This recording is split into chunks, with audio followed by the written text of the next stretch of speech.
comme nous sommes en France aujourd'hui, le seul établissement public intercommunal chargé de diffusion de spectacles vivants et du cinéma, le seul, je dis bien le seul, il est évident que nous n'avions pas de référence. Donc pas d'exemple particulier sur lequel on pouvait s'appuyer et donc proposer une formule adéquate. Donc on se cherche depuis plusieurs années. On a, dans un premier temps, fait des présentations globales dans un théâtre. On a fait ça 2 fois de suite, avec une proposition aussi de spectacle pour agrémenter la soirée. Ça a fonctionné, simplement l'éclairage sur les spectacles à proprement dit, on n'a pas vraiment eu le temps. Donc les directions artistiques se sentaient un peu frustrées. Ensuite, c'était le souhait aussi d'un certain nombre d'élus communautaires en fonction de leur municipalité respective, c'était de revenir à des présentations par saison de théâtre. Mais là aussi, on a été quand même un peu insatisfaits.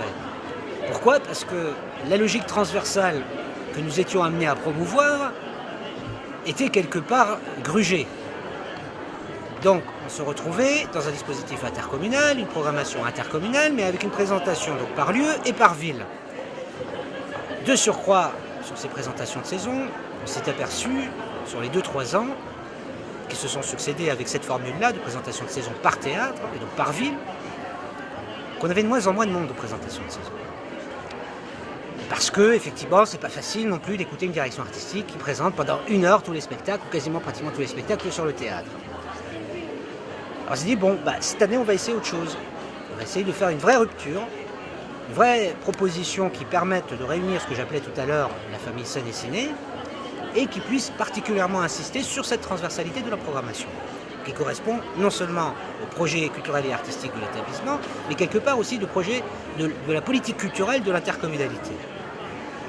Et c'est là que donc on a en quelque sorte passé commande à nos techniciens de nous faire une proposition de configuration de présentation de saison qui puisse en même temps combiner une présentation par lieu, donc c'est les stands que vous avez là, une présentation par genre, ce sont les présentations qui ont été faites tout à l'heure par les directions artistiques, et tout ça agrémenté effectivement par quelques récitals, quelques pauses musicales, pour qu'effectivement le public puisse respirer et qu'effectivement on ait un rythme dans la présentation qui ne vire pas à un moment donné à la saturation, comme on avait pu le constater les années précédentes, où finalement à un moment donné on voyait les personnes dormir dans la salle, tout simplement. Là je n'ai vu personne dormir dans la salle. Donc je ne vous cache pas ma satisfaction de voir que ce premier essai est, à mon avis et au regard du public qui me fait ses retours ce soir, un vrai succès. Là-dessus, c'est une double satisfaction. En termes de cohésion d'équipe, pour un directeur d'établissement comme moi, il est évident que la cohésion des équipes est le nerf du fonctionnement, du développement, de l'activité, de la structure, de toute façon. Bon, sur Port-Saint-Louis-du-Rhône, donc moi je note déjà une petite satisfaction au regard de la réorganisation que nous avons mis en place au niveau de l'espace Gérard Philippe. Déjà, d'une part, nous avons pu constater que sur la saison, comme le président Granier l'a dit tout à l'heure, sur la saison 2010-2011 par rapport à la saison 2009-2010, on a une progression de 20% de la fréquentation. Ce qui est très important par rapport à la masse.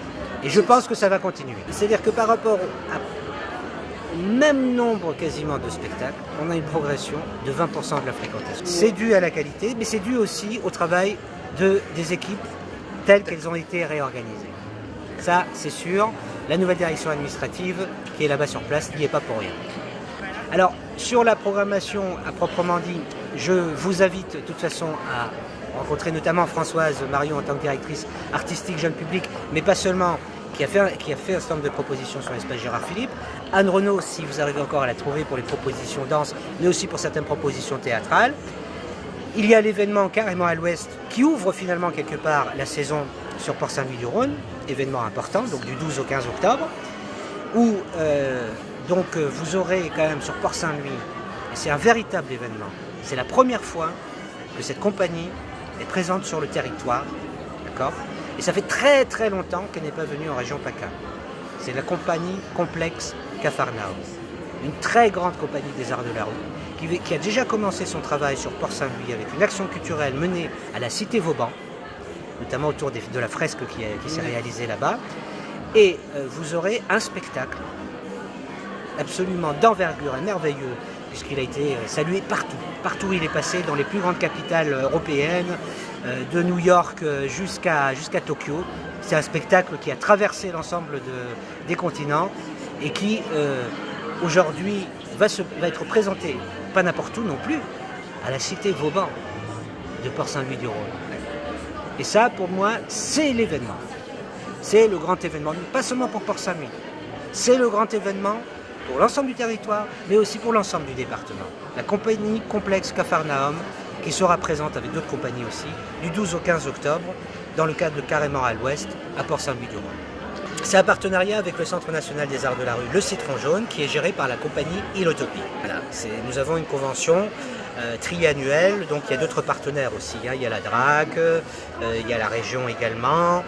C'est à partir de cette convention qu'on avons construit un certain nombre de partenariats, et notamment par rapport à cette manifestation qui est Carrément à l'Ouest. Je le rappelle, Carrément à l'Ouest est l'héritière comme manifestation de Complètement à l'Ouest, qui avant concernait l'ensemble du territoire intercommunal et aujourd'hui qui se focalise sur Port-Saint-Louis-du-Rhône, notamment avec l'appui des élus port-saint-louisiens qui ont particulièrement insisté pour que cette manifestation puisse s'inscrire de manière pérenne sur le territoire. Nous leur avons proposé, donc à partir de ce moment-là, de l'intégrer dans la saison de Seine-et-Saint-Denis. Voilà.